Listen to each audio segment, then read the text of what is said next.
everyone, welcome back. It's been a while since I posted a video.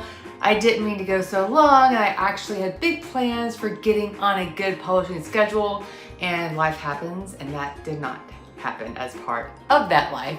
So anyway, I am back today with a brand new recipe. Today we are going to make peanut butter cookies with almond flour. Of course, there's a lot of different ways to make peanut butter cookies. Some recipes are like 3 ingredients, where it's literally like peanut butter and I don't even know what else, but there's no flour involved. We're using almond flour in this recipe. I have another peanut butter cookie on the website that uses just a little bit of coconut flour. I actually like these a lot better. I feel like they produce a better finished product as far as just the texture and the consistency of the cookie, and so I wanted to share that with you today.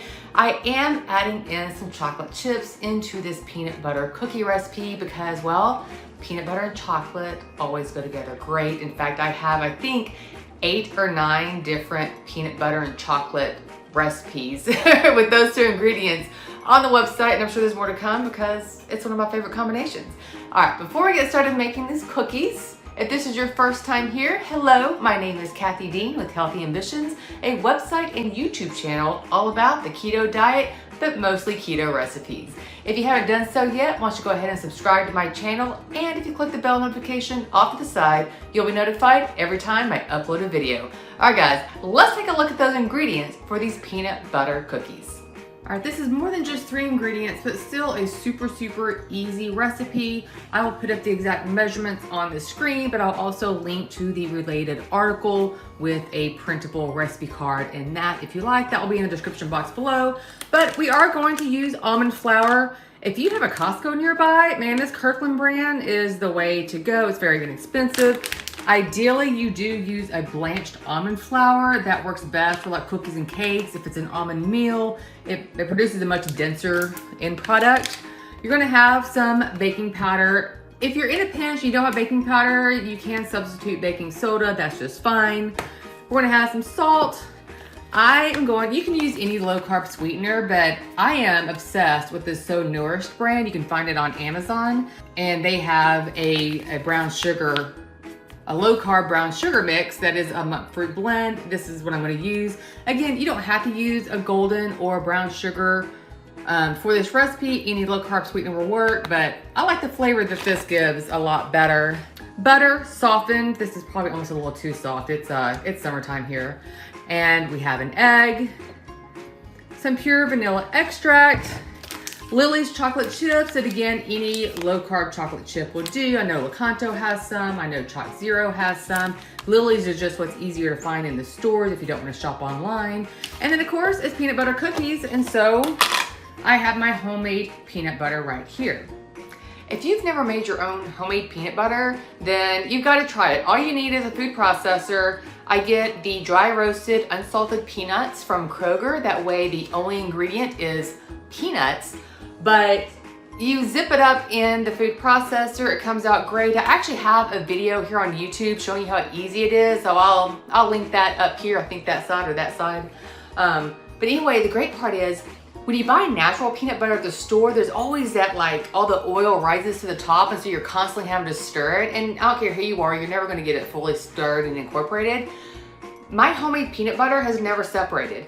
Now granted, if this is only gonna last a few days, the teenager mows down some peanut butter, and so maybe I've just never had it in my pantry long enough for it to separate, but my homemade peanut butter is never separated. I have full control over the ingredients, and then of course, that's the oven for the cookies. And of course, you know, you can add all kinds of stuff. You can make a chocolate peanut butter, you could add in various flavors, and it's also way less expensive to make your own out of whole peanuts.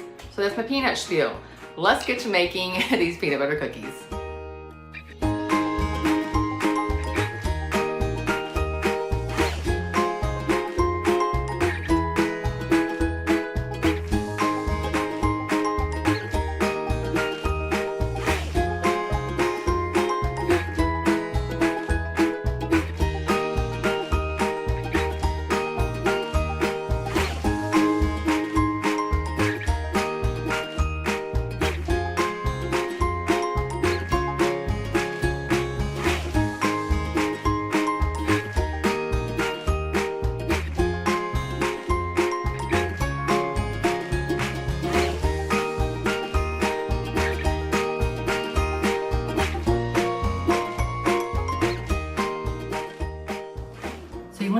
these until the edges just start to brown. You don't want to overcook them.